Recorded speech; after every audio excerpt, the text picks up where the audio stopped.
ایک بزرگ تھے، یہ نہر کنارے وضو کر رہے تھے تو کئی دنوں کے فاقے تھے۔ کیا دیکھا کہ پانی کی سطح پر بہتا ہوا ایک خوش نما سیب آیا تو اشتہاق غالب ہوئی، اس کو پکڑا اور کھا لیا۔ جب کھا چکے تو پھر خیال آیا یہ تو میرا تھا ہی نہیں، یہ تو مال لقطہ تھا، تو میں نے اس کو کھا لیا، اب اس کا مالک کیسے ملے؟ جس سمت سے پانی آ رہا تھا اس سمت سفر شروع کر دیا۔ کئی دنوں کی مسافت کے بعد دیکھا کہ ایک باغ ہے جس کی شاخیں اس پانی کی طرف لٹک رہی ہیں۔ سمجھ گئے کہ یہیں سے گرا ہوگا اور میں نے کھا لیا۔ خیر باغ میں پہنچے، مالک سے ملے، کہا کہ یوں میں نے ایک سیب کھا لیا ہے اور میرا غالب گمان یہ ہے کہ اس باغ کا وہ سیب تھا، تو میں معافی مانگنے آیا ہوں، یا پھر بتائیں کہ اس کا ہرجانہ کیا ہوگا۔ جب مالک باغ نے یہ بات سنی، وہ بھی صاحب نظر تھے، سمجھ گئے یہ تو کوئی در یگانہ ہے، یہ تو کوئی گوہر یکتا ہے، تو تیور بدل لیے۔ کہا ایسے تو نہیں معافی ملے گی۔ کہا حضرت کیسے ملے گی؟ کہا 12 سال تک میرے باغ کی گوڈی کرنا پڑے گی۔ اللہ اکبر، اور ایک شرط اس کے علاوہ ہوگی۔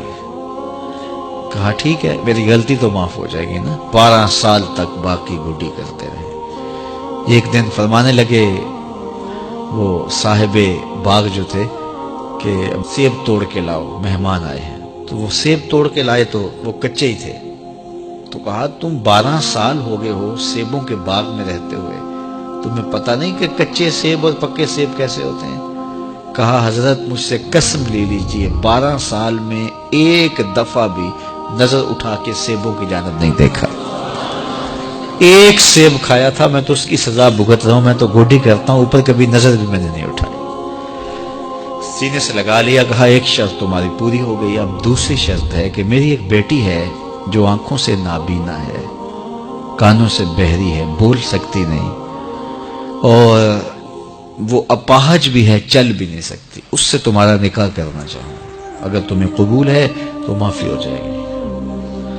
کہا ٹھیک ہے جی قبول ہے، میرا گناہ معاف ہو جائے، میں زندگی کاٹ لوں گا، کوئی بات نہیں ہے۔ خیر نکاح ہو گیا۔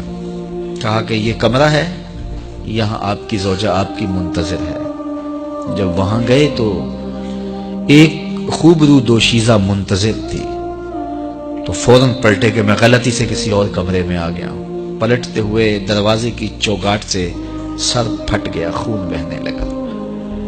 جب باہر آئے تو صحن میں پہنچے تو وہ بزرگ وہاں تھے۔ کہا کیا ہوا؟ کہ حضرت ایک غلطی کی سزا اتنی کاٹی، اب کہیں دوسری غلطی نہ ہو جائے۔ وہ تو کوئی اور ہے خاتون۔ کہا وہی تمہاری زوجہ ہے۔ تو میں بتاؤں کہ وہ بہری کیوں ہے؟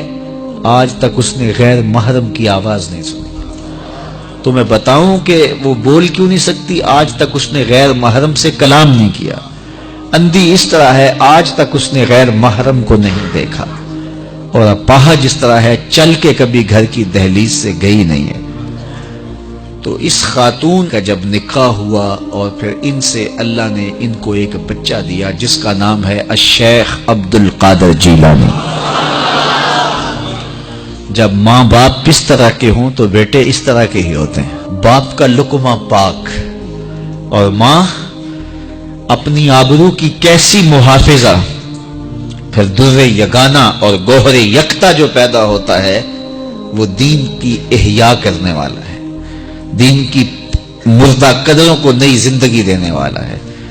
حضرت ملا علی قاری لکھتے ہیں کہ حضور غوث اعظم جب مجلس واعظ کرنے بیٹھتے تو 70 ہزار کا اجتماع آپ کے مجمع میں ہوتا، اور عمومی طور پہ اللہ کی رحمتوں کے حوالے سے بات کرتے، اور جس دن آپ اللہ کے قہر، غضب اور جلال کی بات کرتے کئی جنازے اٹھتے۔ یہ آپ کی گفتگو کے اندر عصر کا رنگ اور شیرینی تھی۔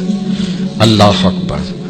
تو باپ دیکھیے کہ رزق کے معاملے میں کتنا محتاط ہے، اور ماں دیکھیے اپنی عصمت کی کتنی حفاظت کرنے والی ہے۔ مائیں بچوں کی تربیت کرتی ہیں، ماؤں کے ذریعے سے پاکیزہ صرف بچے جنم لیتے ہیں، تو لہٰذا ماؤں کو اچھی تربیت کا حامل ہونا چاہیے تاکہ وہ آگے اچھی تربیت خود کر سکے۔